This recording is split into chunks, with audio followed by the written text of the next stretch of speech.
कि जो आपके फतवे हैं वो कहीं लिखे हैं। कुरान शरीफ में है ला तुजालिसुहुम ला तुशारिकुहुम। अरे ये कुरान की आयत नहीं है, अनपढ़ आदमी। आपके हिसाब से अगर नुसरत इस हुक्म को नहीं मानती है तो क्या होगा? हमारे पास में कोई कोड़ा थोड़ी है। मस्जिद में बैठ के तकरीरें करो, टीवी पर फतवे दोगे। दो टोक ये बात करूंगी, ऐसे तमाम मौलवियों को पागल खाने में जमा करवाएं। अब क्यों न बताए शरीयत? टीवी पे बताओगे बैठ के।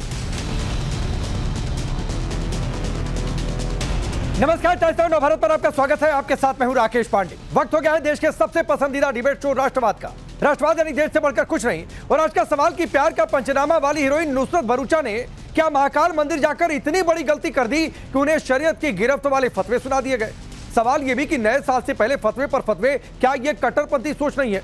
दरअसल अभिनेत्री नुसरत भरूचा महाकाल मंदिर पहुंची थी।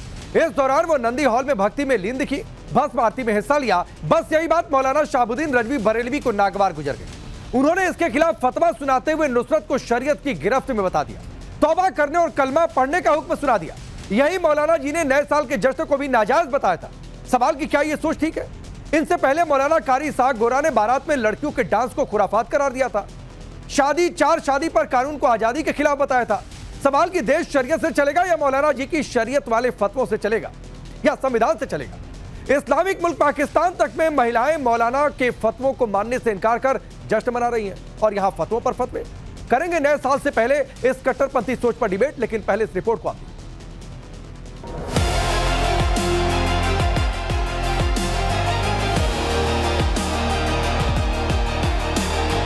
मैं दिल से दूसरी बार आई हूँ।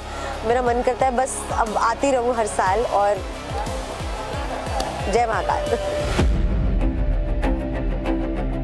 उन्होंने इस्लाम के उसूलों के खिलाफ काम किया है। बहुत प्यार से सबका दर्शन हुआ है और वो सख्त गुनाह अजीम के शिकार हैं। उनको तौबा करना जरूरी है। साल 2025 का आखिरी दिन, कुछ ही घंटे बाद नया साल दस्तक देने वाला है।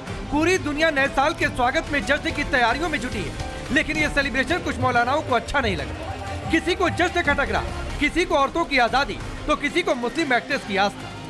प्यार का पंचनामा फिल्म एक्ट्रेस नुसरत भरूचा के महाकाल मंदिर जाने पर मौलाना बरेलवी भड़क गए। नुसरत की शिव भक्ति देखकर मौलाना बरेलवी ने उन्हें शरीयत का गुनहगार करार दिया।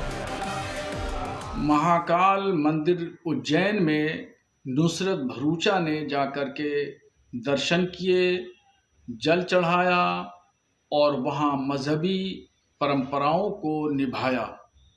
इन तमाम चीज़ों की इस्लाम इजाज़त नहीं देता है। उन पर शरीयत हुक्म लगाती है कि वो नुसरत भरूचा तौबा करें, इस्तिग़फ़ार पढ़ें और कलमा पढ़ें।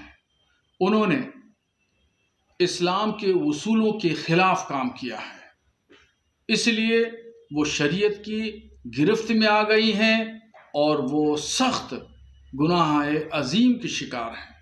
उनको तौबा करना जरूरी है। मौलाना शहाबुद्दीन रजवी कह रहे हैं नुसरत ने महाकाल के दरबार में मत्था टेक कर गुनाहे अजीम कर दिया। नुसरत शरीयत की गिरफ्त में है। नुसरत को शरीयत तौबा कर ले और कलमा पढ़ने का हुक्म सुना दे। सवाल है कि संवैधानिक देश में इस तरह की शरीयत वाले फतवे कहां तक सही? इससे पहले यही मौलाना मुसलमानों के न्यू ईयर सेलिब्रेशन को भी नाजायज बता चुके हैं। जश्न मनाने वालों को सख्ती से रोकने की चेतावनी दे चुके हैं। मैं तमाम मुसलमानों को बता देना चाहता हूँ कि नए साल पर जश्न मनाना शरीयत इस्लामिया की रोशनी में नाजायज़ है, इसलिए कि इस्लामी कैलेंडर का जो साल शुरू होता है वो मुहर्रम के महीने से शुरू होता है। मैं तमाम मुस्लिम नौजवान लड़के और लड़कियों से गुजारिश करूंगा कि वो कतन जश्न न मनाएं। जश्न मनाना नए साल का नाजायज़ है, और अगर कहीं से खबर मिली कि कुछ नौजवान लड़के लड़कियां जश्न मना रहे हैं तो उलमाए कराम सख्ती से रोकेंगे। फतवों की रेस में मौलाना रजवी अकेले नहीं, और भी कई कट्टरपंथी मौलाना है जो मुस्लिम शादियों में औरतों के डांस से लेकर नए साल के जश्न पर फतवों का शोर मचा रहे हैं। सुन्नत में कौन हैप्पी न्यू ईयर मना रहा है। आज हमारा नौजवान लंबे लंबे प्लान बना रहा है। जो हमें अफसोस होता है कि हमारा नौजवान अपने आप को सेकुलर दिखाने के चक्कर में और हम कट्टरपंथी नहीं हैं, हम कठमुल्ला नहीं हैं, ये दिखाने के लिए वो अपने ईमान और अकीदे से भी समझौता कर लेता है। इसी बारात को जाते हुए देखते हैं और उसमें तरह तरह के खुराफात, नाच गाने, ढोल बाजा और लड़कियां बेपर्दा होकर जाती हैं, तो हम सोच में पड़ जाते हैं कि हम क्या कर रहे हैं या हमने क्या किया है। हिंदुस्तान से पाकिस्तान तक फतवों का शोर है। नया साल सवालों के साथ आ रहा कि आजाद ख्याल महिलाओं पर कट्टर सोच और किसी की निजी आस्था पर फतवे का पहरा क्यों। जब देश का संविधान धार्मिक स्वतंत्रता का अधिकार देता है तो फिर मौलाना शरीयत का डर क्यों दिखाते। और सबसे बड़ा सवाल ये कि 26 में भी आस्था निजी रहेगी या फिर फतवों की पहरेदारी और सख्त होगी। Bureau report, times now Bharat. चलिए अपनी रिपोर्ट देखिए। मैं आपका परिचय आज के मेहमानों से करवाता हूं। अंबर जैदी स्टूडियो में मौजूद है, सोशल एक्टिविस्ट। आलिया शाह पाकिस्तान की पत्रकार जुड़ रही हैं। मुमताज जावेरी विमेन एक्टिविस्ट और जर्नलिस्ट है। मुफ्ती शाहबुद्दीन रजवी बरेलवी जी हमारे साथ जुड़ रहे हैं, जो कि प्रेसिडेंट है ऑल इंडिया मुस्लिम जमात के। मौलाना साजिद रशीदी जी स्टूडियो में मौजूद है और मुमताज आलम रिजवी इस्लामिक स्कॉलर। आप सभी का बहुत बहुत स्वागत है। बरेलवी जी आपसे शुरू करता हूं क्योंकि फतवा ही आपका है। देश संविधान से फिर भी आप नुसरत भरूचा को कह रहे हैं कि शरीयत की गिरफ्त में है। देखिए, ये बात बिल्कुल बेशक दुरुस्त है कि देश संविधान से चल रहा है, चलता आया है और इंशाअल्लाह मुस्तकबिल में भी चलता रहेगा। मगर नुसरत साहिबा हैं तो उन्होंने शरीयत के उसूलों का उल्लंघन किया है। वो मुसलमान हैं, मुसलमान होने के नाते उनको एक दायरे में रहना चाहिए। शरीयत के उसूल और ज़ाब्ते हैं, उसको अपनाना चाहिए। शरीयत का उल्लंघन नहीं करना चाहिए। वो मुसलमान हैं, मुसलमान होना साबित करना चाहिए। उनके लिए ज़रूरी नहीं है कि वो गैर इस्लामी परंपराएं अपनाएं। इसलिए उनको जो है हमने हिदायत दी है, नसीहत की है बहसते एक आलिम दीन के, कि उन्होंने जो मंदिर में जाकर के गैर इस्लामी परंपराएं अपनाई, रिवायतों को अंजाम दिया, पूजा पाठ किया, ये गैर शरई है। इसलिए मैंने उनसे कहा है कि वो तौबा करें, क्योंकि अल्लाह का दरवाजा नहीं, मैं ये पूछ रहा हूँ बरेलवी साहब, आपने जो कहा वो हमने सुना और देश को सुनवा भी दिया। मैं आपसे पूछ रहा हूं कि आप किसी को कहें कि वो शरीयत की गिरफ्त में, ये सुनने में ठीक लगता है क्या इस देश में? हाँ बिल्कुल, अगर वो शरीयत का उल्लंघन करेगा तो उसको हिदायत और नसीहत दी जाएगी और उसको बताया जाएगा कि आपका ये कदम शरीयत के खिलाफ है और आपके इस कदम से, आपके इस कौल और फेल से शरीयत के उसूलों का उल्लंघन होता है। तो उसका उनको बताया जाएगा, उनको हिदायत भी दी जाएगी, नसीहत भी की जाएगी। क्योंकि वो एक मुसलमान है, मुसलमान होने के नाते इस्लाम ने अपने अनुयायियों को एक दायरे में रहने के लिए कहा है। आप ये कह रहे हैं कि शरीयत नुसरत को तौबा करने का हुक्म लगाती है, शरीयत नुसरत को कलमा पढ़ने का हुक्म लगाती है, महाकाल में पूजा करने के बाद नुसरत शरीयत की गिरफ्त में है। और आपके हिसाब से अगर नुसरत इस हुक्म को नहीं मानती है तो क्या होगा? क्या लिखा है शरीयत में? वो गुनहगार होंगी और अल्लाह का दरवाजा, तौबा का दरवाजा बंद नहीं हुआ है, वो कयामत तो खुला रहेगा। नहीं, अगर मान लीजिए वो तौबा नहीं करती हैं, चाहे तौबा तो क्या सजा होगी? गुनहगार है तो गुनहगार को सजा भी होती है। आपकी शरीयत में क्या सजा है? नहीं, हमारे पास में कोई कोड़ा थोड़ी है ना, हमारे पास में लाठी और डंडा है, हम जाकर के कोड़े से उनको मारेंगे, ऐसा नहीं है। वो गुनहगार हैं, वो कयामत के दिन वो जवाब कोड़े मारे जाएंगे। और नुसरत भरूचा को कयामत के दिन आपके हिसाब से कोड़े मारे जाएंगे, डंडे मारे जाएंगे? कभी भी तौबा कर ले, किसी वक्त भी तौबा नहीं करती है बरेलवी साहब, तौबा कर ले, तौबा नहीं करती है तो आपके हिसाब से, या फिर आप जो कह रहे हैं शरीयत के हिसाब से कोड़े मारे जाएंगे नुसरत भरूचा को, डंडे मारे जाएंगे? कयामत के दिन उनको जवाब दे होना चलेगा। आपने मेरी बात समझी नहीं, उल्टा पलट दिया आपने मेरी बात को। मैंने ये कहा कि मेरे पास कोड़े नहीं है कि मैं जाके कोड़े मारूं। मतलब होते तो मार देते। लाठी डंडा नहीं है, मैं जाकर के लाठी डंडा होता तो मार देते। और शरीयत ये इजाजत नहीं देती है इस तरीके से। नहीं, मार देते ना। अगर लाठी डंडा कोड़ा होता, अगर आपके हिसाब से शरीयत में लिखा है कि जो तौबा नहीं करेगा, अगर आपके हिसाब से शरीयत की कस्टडी में, तो उसको कोड़ा डंडा मारना चाहिए। मैंने क्या कहा और आपने क्या कह दिया? मैंने क्या कहा और आपने क्या कह दिया? तो मैं तो आपसे फिर पूछ रहा हूं, चलिए इधर बार बार रशीदी साहब इशारा कर रहे हैं कि मेरे पास आइए। मैं फिर आपसे पूछ रहा हूं, बरेलवी साहब, शरीयत के हिसाब से नुसरत भरूचा कस्टडी में गुनहगार है, तो शरीयत में जो गुनहगार होगा उसके लिए कुछ सजा भी होगी। क्या सजा है? वो गुनाह अजीम का शिकार हैं और आखिरत के दिन जवाबदेह होंगी। खुदा तो क्या सजा होगी? कयामत के दिन ही क्या सजा मिलेगी नुसरत भरूचा को? मैं पूछ तो रहा हूं आपसे। मैं कह तो रहा हूं, आप नहीं समझ रहे हैं तो उसका क्या इलाज है मेरे पास? अरे मैं नहीं समझ रहा हूं, इलाज नहीं है। मैं मुसलमान नहीं हूं, जाहिर सी बात है कि मैं क्या रीति रिवाज है, क्या शरीयत में लिखा है मुझे नहीं पता है, तो मैं तो आपसे पूछ रहा हूं क्या शरीयत में सजा है। अरे मेरे भाई, मैं कह तो रहा हूं, बार बार कह रहा हूं, कितनी मर्तबा कहूं, वो गुनाह अजीम के शिकार है। अरे तो गुनाह अजीम में कुछ सजा होती होगी कि नहीं सजा होती है? जवाबदही सिर्फ एक तमगा दे दिया जाता है कि नुसरत भरूचा गुनाह अजीम का शिकार है, गुनहगार है। कयामत के दिन उनसे पूछा जाएगा, कयामत के दिन उनसे पूछा जाएगा, खुदा की बारगाह में वो जवाबदेह होंगी। अरे जवाबदेह तो होंगी, लेकिन कोई सजा होगी कि नहीं, या फिर सुनवाई होगी सिर्फ? वहां खुदा को तय करना है। खुदा अच्छा, क्या खुदा तय करेंगे। सजा देगा नहीं मालूम, ना हमें मालूम, ना आपको मालूम, किसी को नहीं मालूम। तो फिर कोड़े डंडे वाली बात नहीं लानी चाहिए थी। ठीक है, मैं महिलाओं के पास जाना चाह रहा था, लेकिन चूंकि रशीदी जी ने बार बार कहा है, रशीदी जी एक तो ये फतवा, क्या आप इससे सहमत हैं? पहला सवाल। दूसरा सवाल मैं आपसे भी पूछ रहा हूं, अगर कोई शरीयत का गुनहगार है तो उससे क्या सजा मिलती है? शरीयत की कस्टडी में है, मान लीजिए वो तौबा नहीं करती हैं, कलमा नहीं पढ़ती हैं, तो क्या कोड़े मारे जाते हैं, डंडे मारे जाते हैं? देखिए, असल तो मैं इससे सहमत नहीं हूँ, नंबर एक। दूसरे मैं ये कहना चाहता हूँ, नबी पाक सल्लल्लाहु अलैहि वसल्लम जो मैसेंजर ऑफ गॉड है हमारे आखिरी, उन्होंने कहा कि अगर आप किसी को अपनी आंख से गुनाह करते हुए भी देखो तो भी आपको गुनहगार कहने का उसको अधिकार नहीं है।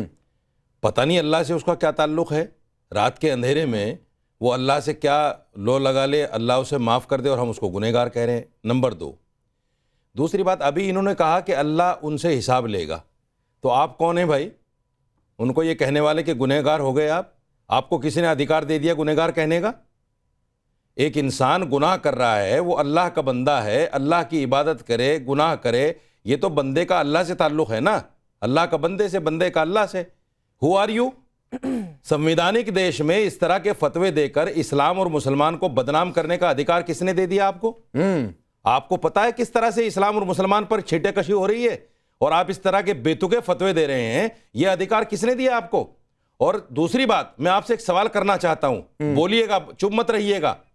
ये मुफ्ती कहां से बने हैं आप? जरा डिग्री दिखाइए हमें आप अपनी, किसने अधिकार दिया आपको फतवा देने का? दिखाइए। और आपसे ये सवाल पूछे किसने हैं कि आप बैठ गए टीवी पर बताने के लिए, बदनाम करने के लिए इस्लाम और मुसलमानों को? बताइए कहां से मुफ्ती हैं आप? ठीक है, मैं और एक दो मिनट इन्हीं दोनों को देना चाहता हूं, और पहले तो अलबत्ता इनकी डिग्री देखना आखिरी दिन रशीदी साहब मैं आपके लिए क्लैप करना चाहता हूं। पांडे जी, साल के आखिरी दिन जब पूरी दुनिया नए साल का इंतजार कर रही है, तो मैं आपके लिए क्लैपिंग कर देता हूं, इसलिए क्लैपिंग कर देता हूं कि आज आपने बिल्कुल अलग लाइन पकड़ी है।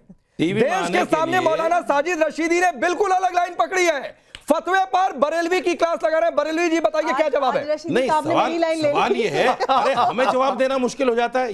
ठीक है, बरेलवी साहब बताइए क्या जवाब है? हमें जवाब देना मुश्किल हो जाता है। क्या जवाब है आपके? संवैधानिक देश में आपको किसने अधिकार दिया? सुनिए, चुप होंगे? अरे रशीदी साहब चुप होंगे? नहीं चुप होंगे? चुप हो गए, चुप हो गए। चुप हैं, बताइए, डिग्री दिखाइए पहले तो आप अपनी। नहीं, एक बार जवाब सुनिए। नहीं, मुफ्ती की डिग्री दिखाइए। ठीक है, डिग्री की बात बाद में, पहले जवाब सुनिए।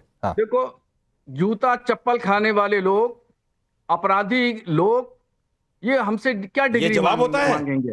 यही मुफ्ती होता है। खाने वाले मुफ्ती इसी को कहते हैं जो पीटते अरे हैं, मुफ्ती इसी को कहते हैं। नहीं, मुफ्ती इसी को कहते हैं कि आप दूसरों को जो है गुनाहों को टटोलो, उनकी बुराइयों, उनकी ऐबों को बताओ। अपराध हैं, ये अपराध में आपसे जो सवाल किया गया उसका जवाब दीजिए। हम तो सबसे बुरे आदमी हैं। कितने अपराधी? मैं दुनिया में सबसे बुरा आदमी हूँ, अल्लाह समझेगा। आप कौन है भाई? आप कौन है? रशीदी साहब, आपको अधिकार किसने दे दिया इस्लाम और मुसलमान को बदनाम करने का? साहब जुबान मत खुलवाइए। डिग्री दीजिए आप अपनी इज्जत अपने। अरे मैं आपके जातियात पे नहीं जा रहा हूँ, अगर जातियात पे जाऊंगा आप भाग जाओगे टीवी छोड़कर। मत खुलवाइए। मैं दुनिया का सबसे बुरा इंसान हूँ। आप अच्छे हैं, आप अपनी डिग्री बताइए। कितने लोगों आप अच्छे हैं, अपनी डिग्री बताइए। आप है वो जो है वो क्या मालूम है कितनी मर्तबा है, मालूम है वही बात। कितनी मर्तबा मैं बीच में आता हूँ। सुनिए बरेलवी साहब, एक तो पहली बात की किसी पर पर्सनल होने का कोई मतलब नहीं है। मैंने उन्होंने कुछ आपसे सवाल पूछे, सर उसका सवाल पूछिए, किसने जूते खाए नहीं खाए, यही देखने के लिए डिबेट होती है। मैं तो रोजाना जूते खा रहा हूँ, तुम्हें क्या लेना देना? ये क्या बात होती है बरेलवी साहब? आप सवाल का जवाब दीजिए ना। दोनों तरफ का किराया दूंगा, दोनों तरफ का किराया दूंगा। मेरे पास आके डिग्री देख लीजिए। मेरे पास में आलिम क्यों नहीं? आप टीवी पर सवाल उठाते हैं तो टीवी पर डिग्री दिखाओ। मुफ्ती की डिग्री है। नहीं, आप टीवी पे सवाल उछालते हो तो टीवी पे डिग्री दिखाओ। डिग्री है मेरे पास बरेली में। बिल्कुल नहीं, आपने टीवी पे सवाल उछाले तो टीवी पे डिग्री दिखाओगे आप। दिखाऊंगा सबको मैं अपनी। आप टीवी पे डिग्री खाने वाले साजिद रशीदी को डिग्री दिखाऊंगा। अरे देश देखना चाहता है आपसे साजिद रशीदी डिग्री। को डिग्री दिखाऊंगा। मेरे अजीब पास बदतमीज आइए, आदमी दोनों है भाई तरफ ये का तो। किराया दूंगा, खाने पीने ये के तो अजीब रास्ते में बदतमीज आदमी है। चॉकलेट खाने के, चाय पीने के पैसे भी दूंगा। और मगर मैं कौन आपकी चाय पिएगा इज्जत तुम्हारी करूंगा, भाई? एहतराम करूंगा। यहाँ कोई तुम्हारी नहीं चाय कौन बैठेगा। पिएगा? आलिम फाजिल की डिग्री दिखाऊंगा, मुफ्ती की तुम्हारे हाथ डिग्री का पानी ना दिखाऊंगा पीना आपको। पसंद करे कोई? और मैं इज्जत करता हूँ आलिम दीन की। अच्छा ठीक, एक मिनट बरेलवी साहब, बरेलवी साहब, शर्म नहीं आती? बरेलवी साहब, एक तो इन्होंने, एक तो रशीदी साहब ने पूछा कि भाई ऐसे फतवे जारी कर देते हैं आप, संवैधानिक देश में ऐसे फतवों की जगह है क्या? आप कहते हैं मुल्क संविधान से चलेगा, आप शरीयत की बात क्यों लेकर आ जाते हैं? और फिर कोई दूसरा कुछ आकर कहेगा तो आप कहेंगे देखो रे भाई ये मुल्क संविधान संविधान संविधान, आप चिल्लाना शुरू कर देंगे। तो एक संवैधानिक मुल्क में ऐसे फतवों की क्या जगह है? और मौलाना साजिद रशीदी की बातों का कोई जवाब नहीं, तो आप पर्सनल हो रहे हैं उन पर। नहीं, मैंने जवाब दिया है। मैंने कहा मैं आलिम दीन हूँ, डिग्री दिखाऊंगा। मैं नहीं, मैं डिग्री मुझे नहीं देखना है। आइए, मुझे डिग्री नहीं देखना है। आपकी डिग्री असली है फर्जी है, मुझे उससे आपने एक बात कही है और वो बात क्या सही है मुझे इस पर डिबेट करनी है। और एक संवैधानिक मुल्क में जहां सभी धर्मों को समान नजर से देखा जाता है, जहां संविधान का हुक्म चलता है, आप कह रहे हैं शरीयत का हुक्म चलेगा? आप ये कह रहे हैं कि जाकर तौबा करें, कलमा पढ़े, नहीं तो गुनाह अजीम का शिकार है। नुसरत भरूचा, रशीदी का पक्ष मत लीजिए। अरे मैं किसी का पक्ष नहीं ले रहा हूं, मैं किसी का पक्ष नहीं ले रहा हूं। थोड़े दिन पहले आप कह रहे थे कि नए साल का जश्न मनाना नाजायज है। कौन कहता है कि ऐसे फतवे जारी करिए भाई? निष्पक्ष बात ठीक है, मैं आगे बढ़ता हूं, आगे आगे। ऐसे आदमी के खिलाफ कड़ी कार्रवाई होनी चाहिए, इसको जेल में जाना चाहिए। नहीं ठीक है रशीदी साहब, एक सवाल आपसे, संविधान के खिलाफ एक सवाल आपसे और मैं पूछ ही लेता हूं अभी, इससे पहले कि आगे बढ़ूं। आप बरेलवी साहब की आलोचना तो कर रहे हैं, लेकिन कुछ दिन पहले डिंपल यादव को लेकर आपने जो टिप्पणी की थी वो क्या किसी फतवे से कम था या फतवा जैसा नहीं था? वो टिप्पणी जो मैंने की थी वो मैंने मस्जिद में बैठने पर की थी। अच्छा, वो फिजिकल था उनका मामला। अच्छा, मैंने ऐसे ही नहीं हवा में फतवा दे दिया रिजवी साहब के लिए। क्या था? ये तो हवा में फतवा दे रहे हैं। ये क्या था? ये भी तो फिजिकल था, बैठी हुई थी मंदिर में। सवाल ये है इनका, इनसे किसी ने पूछा, मुझसे तो बाकायदा सवाल किया गया, मुझसे तो बाकायदा उस पर सवाल किया गया, मैंने उसका जवाब दिया। मैं पूछ तो रहा हूं, डिंपल यादव पर जो आपने कहा था वो भी फिजिकल था। ये मस्जिद में बैठी हुई थी, वो मंदिर में बैठी हुई थी। डिंपल यादव मस्जिद में बैठी हुई थी। मैंने उसके लिए खेद भी प्रकट कर दिया था। अब ठीक है, मैंने उसके लिए खेद भी प्रकट कर दिया था। क्या ये आदमी खेद प्रकट करेगा? अच्छा चलिए, एक तो ये है, ये स्थिति ये है। बरेलवी साहब, अच्छा कोई बरेलवी साहब बोलना चाह रहे हैं? 20-30 सेकंड बोलिए, फिर मैं आगे बढ़ता हूं जल्दी। देखिए, फतवा जो होता है वो मुसलमान पर लागू होता है, अहकाम शरीयत का निफाज मुसलमान पर होता है, हिंदू पर नहीं। अरे घर में बैठ के फतवा दो ना, मदरसे में जाके पढ़ाओ फतवे, घर में बैठ के फतवा दो, मस्जिद में बैठ के तकरीरें करो, टीवी पर फतवे दोगे? टीवी पर फतवा देने के लिए किसने बोला है आपको? मैं अंबर आपके पास आता हूं, लेकिन उससे पहले आलिया हमारे साथ जुड़ी हुई है। आलिया पाकिस्तान की जानी मानी पत्रकार है, और मैं जब देख रहा था पाकिस्तान में भी कई सारे फतवे आए हैं। आलिया, तारिक जमील कह रहे हैं नया साल मनाएंगे, कितने लड़के लड़कियां नाचेंगे। तारिक जमील कह रहे हैं जश्न में शराब पियेंगे, अल्लाह को नाराज करेंगे। तारिक मसूद कह रहे हैं हैप्पी न्यू ईयर के नाम से छोड़ रहे लोग मजहब को नहीं मानते। लेकिन मैं तो देख रहा हूं पाकिस्तान में भी लड़कियां कह रही हैं कि कौन होते हो तुम फतवे देने वाले, जमकर जश्न हो रहा है, और तो धुरंधर के गाने बजे जा रहे हैं। जी थैंक यू वेरी मच। देखिए राकेश जी, इस बात पर ये जो कुछ इस वक्त हो रहा है नुसरत भरूचा के ऊपर और जो पाकिस्तान की लड़कियों के ऊपर जो फतवे लगाए जाते हैं और लगाए जा रहे हैं, इसके ऊपर दो राय है नहीं। मैं दो टोक ये बात करूंगी, ऐसे तमाम मौलवियों को पागल खाने में जमा करवाएं। इनको पागल खाने में जमा करवाने की जरूरत है, इनको जेल ना भेजें, आप सीधे पागल खाने में जमा करवाएं। इसकी वजह यह है कि ये मुझे वो आयत दिखा दें जहां पर ये लिखा है कि अगर कोई मुसलमान लड़की मंदिर में कदम रखेगी या कहीं किसी ऐसी जगह पर जाएगी तो उसकी वो गुनाहगार हो गई और उसके ऊपर ये लाजिम है। ये वो मौलवी हैं, ये वो मुफ्ती हैं जो कभी लाउड स्पीकर को हराम कहा करते थे और अब ये लोग लाउड स्पीकर इस्तेमाल करते हैं। ये मौलवी वो हैं जो कभी कैमरे को कहा करते थे कि ये हराम है। आज ये सब लोग कैमरे के सामने बैठकर फतवे दे रहे हैं।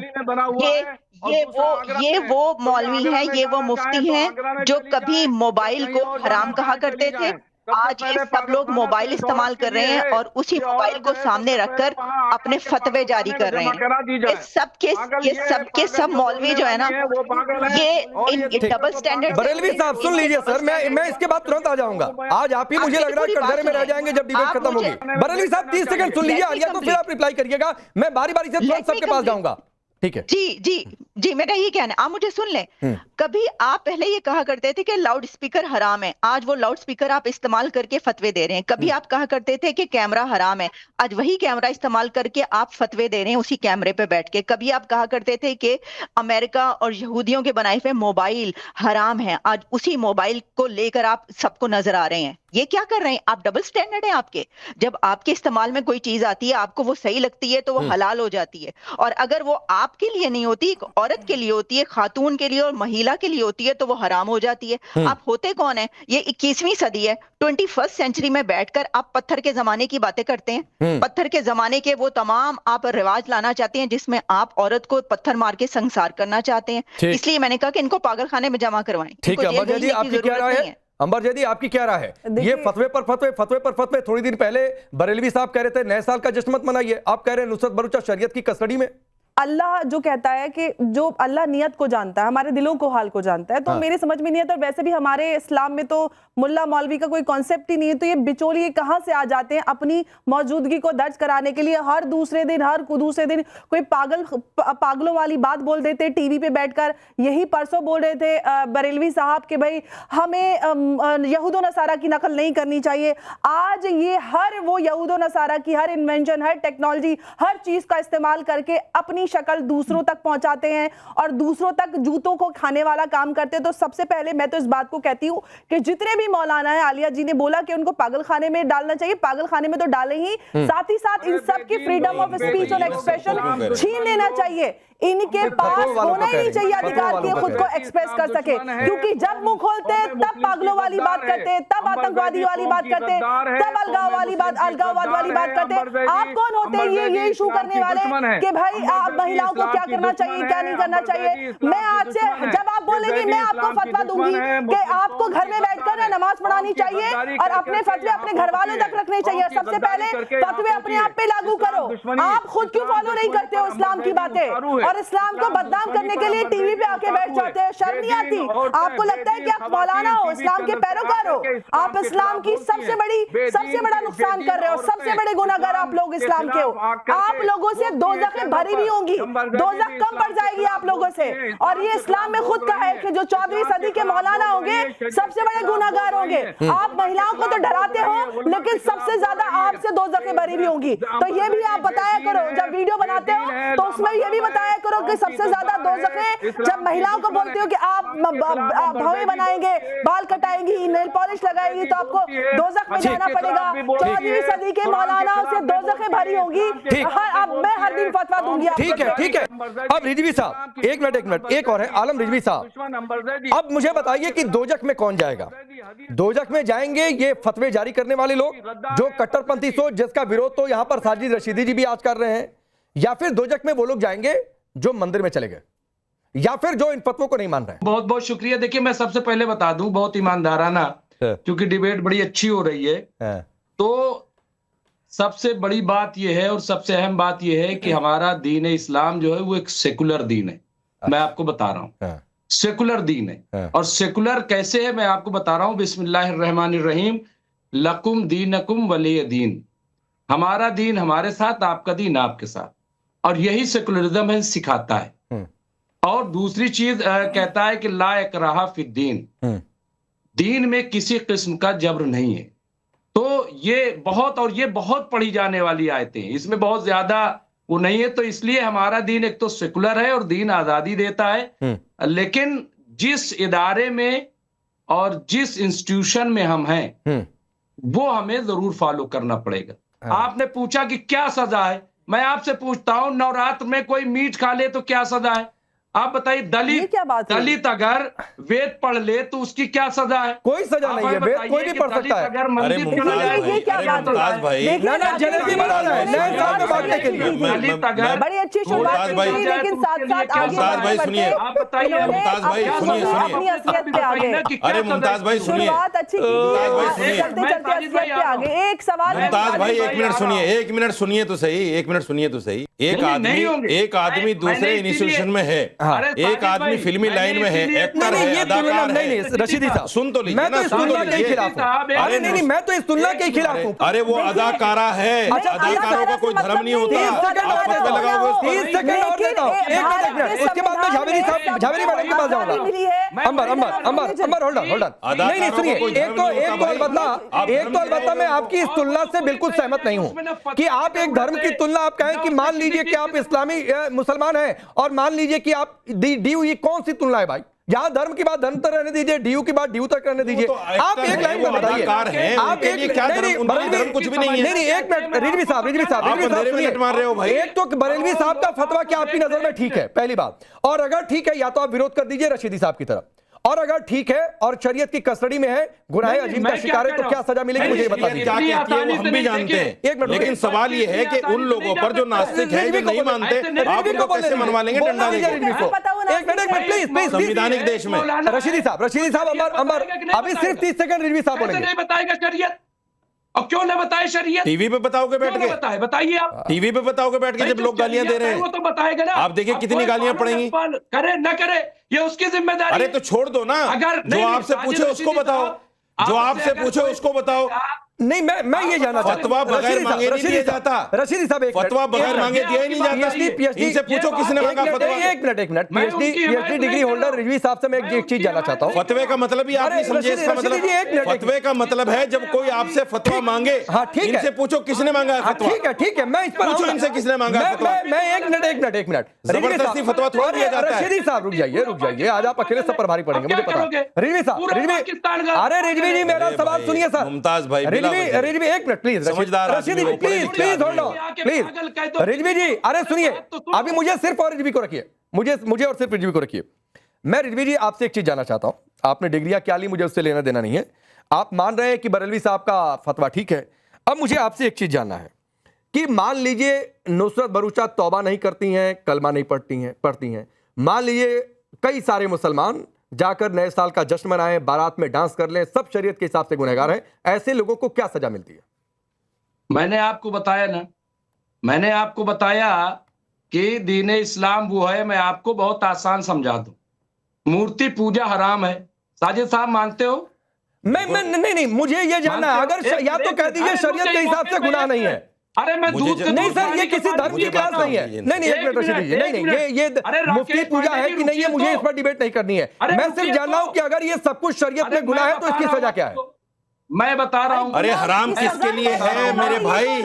आप पहले ये तो पता कर लो नुसरत भरूचा है क्या? नहीं, मैं ये पता नहीं नुसरत भरूचा है क्या, तो सजा क्या है? गुनहगार है, आलिया सिर पकड़ रही है आपकी गोलमाल जलेबी वाली बातों को सुनकर। ये इस्लाम में हर मजहब में है। मुमताज भाई, मुमताज आलम रिजवी साहब, नुसरत भरूचा एक नास्तिक लड़की है। झावेरी के पास जाता हूं, वो धर्म नहीं मानती। मुमताज झावेरी ने अभी तक नहीं बोला। कैसे फतवा लगा दोगे उसके ऊपर? सुनिए रिजवी साहब, आप कैसे फतवा लगा दोगे? ये जो आपने कहा ना कि हर धर्म में लिखा है, तो सर हर धर्म की ठेकेदारी मत लीजिए। मैं आपको पहले बता दे रहा हूं, मैं हिंदू हूं और मुझे मेरे हिंदू होने पर गर्व है, लेकिन मैं इस्लाम का भी उतना ही सम्मान करता हूं, मैं सिख धर्म का, ईसाई धर्म का भी उतना ही सम्मान करता हूं, और मैं मस्जिद में भी जा चुका हूं, चर्च भी जा चुका हूं, और मस्जिद या चर्च जाने से मेरे धर्म इतना आसान है कि बांटते फिरो उसको, बांटते फिरो पकड़ते फिरो। किसने मांगा फतवा आपसे? सुनिए, पूछो इनसे, झावेरी से किसने मांगा फतवा? मुमताज झावेरी जी, ये नास्तिक आदमी के लिए फतवा देके बैठ गया जी का फतवा, और ये रिजवी जी का गोल गोल जलेबी बनाना या टेढ़ी टेढ़ी जलेबी बनाना, आप इससे कितनी सहमत है या नहीं सहमत है? जिसको शरीयत मंशा क्या है? लकुम दीनुकुम वलिय दीन। महिलाओं पर ये ऐसे फतवे क्यों? नहीं तो आप डंडा लेके पीछे को पड़ रहे हो भाई। क्यों? झावेरी जी एक मिनट, मुमताज झावेरी। मैं इनकी कुछ बातों से असहमत हूँ, क्योंकि फतवा जारी करना हम कोई नहीं होते हैं। पहली बात तो इस्लाम में शिर्क करना हराम है। कहीं किसी स्थल पर जाना या स्थल पर जाकर उसका सम्मान करना, ये कहीं ना कहीं इस्लाम में ऐसा कहीं नहीं लिखा है कि वो गलत है, ये वो इंसान गुनहगार है।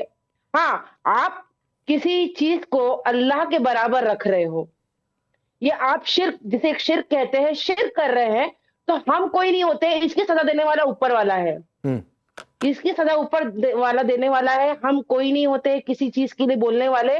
और ये जो कह रहे हैं, हर धर्म में लिखा है, हर धर्म में अपना अपना चीजें लिखी हुई है, उन्हें फॉलो करना। जैसे इन्होंने कहा कि नवरात्रि में मीट नहीं खाते हैं, तो इसकी क्या सजा होती है? तो ये इसका आंसर कोई नहीं दे सकता। वैसे ही इस्लाम में इसकी क्या सजा है हमें कोई नहीं बता सकता ये चीजें। आप मर्डर करोगी, सजा है कि नहीं, आप बताइए। आप चोरी करेंगी, आपको सजा मिलेगी कि नहीं मिलेगी, आप बताइए। ये तो चोरी करेंगी, सजा मिलेगी। आज सुबह सुबह डिग्री आपने नाश्ते में जाने के बदले लेकर आए हैं। आपने नाश्ते में शाहबुद्दीन रिजवी को खा लिया क्या? बताइए, एक बात बताइए, आपने शाहबुद्दीन रिजवी के सॉरी क्या नाम है, रिजवी में नॉनवेज बंद कर दिया जाता, दुकानें बंद कर दी जाती है। हाँ, इनके तो आखिरत के लिए भी है, इसी तरीके से जजा है और सजा है। अरे मुमताज भाई, आपने लकुम दीनुकुम वलियदीन कह दिया, बात खत्म हो गई। लकुम दीनुकुम वलियदीन कह दिया, बात खत्म हो गई। फतवे देने का अधिकार इनको किसने दे दिया? मेरा सवाल ये है कि फतवे का अधिकार इनको किसने दे दिया एक नास्तिक आदमी के लिए? आलिया सिर पकड़ रही थी। आलिया, आपने सिर क्यों पटक लिया अपना? सारे एक्टर पूजा करते हैं। चाह रहा हूं मैं आलिया के पास। एक मिनट, अंबर होल्ड ऑन।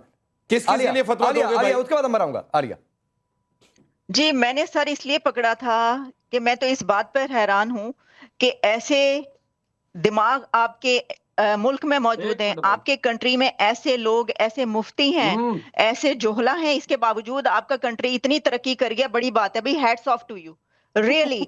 ये जिस किस्म का मुझे यहाँ पे माइंडसेट नजर आया है, जो मेंटालिटी मुझे यहाँ पर नजर आई है, इनको तो पत्थर के जमाने में होना चाहिए था आपके कंट्री को। जो हालात है आपके मुल्क में मुसलमानों के, अपनी जगह है, शरीयत अपनी जगह है, लेकिन हर किसी को शरीयत बताना किसने बता दिया? मुफ्ती साहब से हमारा सवाल ये है, मुझे मुफ्ती साहब से ये बात पूछनी है। अच्छा, आलिया कुछ पूछ रही है। आलिया बरेलवी साहब को एक फ्रेम में रखिए, मतलब मेरे साथ रखिए। आलिया कुछ पूछ रही है, बरेलवी साहब जवाब देंगे। मुझे मुफ्ती साहब से ये बात पूछनी है कि क्या आप ये नहीं जानते कि एक गैर औरत से, उसके सामने आने से या उसका चेहरा देखने से, उसको सामने बिठाकर बहस करना भी कभी आपके मुताबिक हराम था? इस वक्त आप कैमरे के सामने बैठे हैं, आपको पता है कि ये कैमरा किसने बनाया है? यहूदियों का, यहूद और नसारा जो आप इस्तेमाल करते हैं ना, ये उनके बनाए हुए कैमरे हैं। और इस वक्त पूरी दुनिया की खवातीन आपको देख रही हैं और आप उनको देख रहे हैं और आप उनसे बातचीत भी कर रहे हैं। आपके नजदीक तो ये भी हराम था। आप अपनी सहूलत के मुताबिक हलाल और हराम करार देते हैं। और आप मैं सबसे पहले आपको हैप्पी न्यू ईयर कहना चाहती हूँ। मैं चाहती हूँ कि आप ये जो है ना, ये वाली रात ये बड़े अच्छे से मनाएं। किसी आप जाएं किसी ऐसी जगह पर जहां पर पार्टी हो रही हो, ताकि आपका दिमाग थोड़ा रिफ्रेश हो और सीधा ख्यालात है इन पर थोड़ी सी रोशनी पड़े। आपको इस वक्त ये जरूरत है कि आप आज की महिलाएं जो हैं उनसे थोड़ी तालीम हासिल करें, थोड़ी एजुकेशन। बरेलवी साहब जवाब दीजिए, आलिया की बात का क्या जवाब है? देखिए, मैं तो कैमरे को, टीवी को जायज मानता हूं, इसलिए टीवी कैमरे पे आता हूं, एक बात। और दूसरी बात जो है वो आपकी फहाशी, इंसानियत। आपने क्योंकि टीवी कैमरे पर आना है इसलिए आपने इसको जायज करार दिया। आप कान इधर से पकड़ रहे हैं, आप कान जवाब सुनना नहीं चाहती हैं। अच्छा आलिया 30 सेकंड दीजिए, रिप्लाई सुन लीजिए इनका। आलिया 30 सेकंड दीजिए, रिप्लाई सुन लीजिए। रिप्लाई सुन लीजिए एक बार रिप्लाई सुन लीजिए। बेतुकी बातें हैं, बैठ करके बोल रहे हैं। बेतुकी बातें नहीं है। किसने मांगा आपसे? फतवा जो दिया जाता है वो मांगने से दिया जाता है। फतवा बाकायदा लिखित में होता है। फतवे की डेफिनेशन यही है कि आपको एक आदमी सवाल लिख के देगा, आप उस पर जवाब लिख कर देंगे। फतवा बोलने से नहीं होता। आप ये बताइए, आपको फतवा लिख के किसने दिया? सवाल किसने मांगा आपसे? किसने जवाब मांगा आपसे? नुसरत भरूच के लिए जवाब किसने मांगा आपसे? अच्छा, मैं एक चीज जाना, छोड़ दीजिए इनकी बातें, आलिया की बातें, रशीदी साहब आखिरी दौर सर आपसे। बरेलवी साहब मेरी एक उत्सुकता है, आप उसको मुझे उम्मीद है कि शांत करेंगे। जो आप नुसरत भरूचा पर फतवा आपने दिया, या फिर नए साल के जश्न मनाने को नाजायज कहा, या थोड़े दिन पहले मौलाना कारी साग गोरा ने कहा कि बारात में लड़कियां जाती हैं, डांस करती हैं, वो खुराफात है, ये सब कहीं लिखा है? और लिखा है तो जरा मुझे दिखा दीजिए, मुझे देखना है सर, मुझे नहीं जानकारी, दिखा दीजिए। देखिए, आप तो एक तो सबसे बड़ा मर्ज ये है आपके अंदर, आप बोलने नहीं देते। मैं आपको एक मिनट देता हूं, कोई बीच में नहीं आएगा। अच्छा, आप मुझे सिर्फ दिखा दीजिए कि कहां लिखा हुआ है सर, मेरी उत्सुकता है जानने की, मुझे नहीं पता। देखिए, मैं बता रहा हूं, और बीच में ये रशीदी बोलने लगता है, ये शब्द नहीं, प्लीज, थोड़ा चुप। मैं ऑब्जेक्ट करता हूं, ये शब्द मैं नहीं नोट करूंगा। एक मिनट नहीं, सच में तुम्हें तो ये मैं आगरा के पागलखाने में जाना ये चाहिए। बिल्कुल शब्द ठीक नहीं है बरेलवी तो साहब। वाकई मैं आपको पागलखाने में जाना 1 मिनट चाहिए। अनइंटरप्टेड देता हूं सर। मेरी उत्सुकता है किसने बना कि दिया जो तुम्हें भाई? आपके फतवे हैं वो कहीं जिस लिखे आदमी को हैं तमीज नहीं या बात किसी करने लिखे की, के तुम्हें संदर्भ मुफ्ती में किसने बना आपने दिया? सुनाया है तो मुझे वो दिखा दीजिए तुम्हें सर। मुफ्ती देश किसने का बना दिखा दिया? दीजिए, तुम्हें मुझे तमीज नहीं जानना बात और करने समझना की? है। रशीदी साहब प्लीज 1 मिनट उनको, तुम्हें तमीज तक नहीं बात कोई बीच करने में की, नहीं मुफ्ती आएगा। किसने बना दिया सिर्फ तुम्हें? बरेलवी साहब 1 मिनट प्लीज। लानतुल्लाह अलैह। बरेलवी साहब दिखाइए। ठीक, देखिए कुरान शरीफ में है ला तुजालिसुहुम ला तुशारिकुहुम, ये कहा गया मुशरिकीन के साथ में, ये कुरान की आयत नहीं है। अरे ये कुरान की आयत नहीं है, अनपढ़ आदमी। कौन से पारे की आयत है जरा बताना ना उनके साथ में कहाँ है कुरान में ये लिखा हुआ? ये तो कुरान की आयत ही नहीं है। ये तो कुरान की आयत ही नहीं, पागल आदमी। तुम्हें मुफ्ती किसने बना दिया, आलिम किसने बना दिया? ये तो कुरान की आयत ही नहीं है। पूरे कुरान में अगर आप ये लफ्ज दिखा दो तो मैं अपने आप को मौलवी कहना छोड़ दूंगा। ये अपराधी है। पूरे पूरे कुरान में बता दो जो रहे हो आप। अरे कहां से कुरान ला तुजालिसहुम कहां है कुरान में? कहां है कुरान में? कहां लिखा है कुरान में ये जो तुम पढ़ के बता रहे हो? रशीदी अपराधी है। अरे अनपढ़ आदमी, तुम बता रहे हो कुरान की आयत में गड़बड़ कर रहे हो। तुम्हें पता है कुरान के अंदर इख्तिलात करना कितना बड़ा जुर्म है? कुरान में बातों को जोड़ना और अपनी तरफ से कहना ये कितना बड़ा जुर्म है तुम्हें पता है? बता दी। चलिए ठीक है, वक्त इतना ही है, वक्त इतना ही है। बरेलवी साहब सुनिए सर, बरेलवी साहब मैंने आपसे सिर्फ ये पूछा था कि जो आपने बताया वो कहीं लिखा है या कहीं लिखे के संदर्भ में आपने कहा। अब जो आयत आपने कोट की, रशीदी साहब ने कहा कि कहीं कुरान में नहीं लिखा है। मुझे नहीं जानकारी है, लेकिन अगर रशीदी साहब की बातें ठीक है तो देश के सामने आप अपनी कौम को मूर्ख बना रहे हैं सर। और कम से कम प्लीज आज साल का आखिरी दिन है तो कम से कम आखिरी दिन ये कमिटमेंट ले कि अपने कौम के लोगों को मूर्ख बनाना छोड़ दीजिए बकौल रशीदी जी। तो प्लीज सर आप सबका बहुत बहुत शुक्रिया। आप सबका नया साल मंगलमय हो, यही कामना करते हैं। साल का आखिरी दिन है, अब नए साल में मुलाकात हो।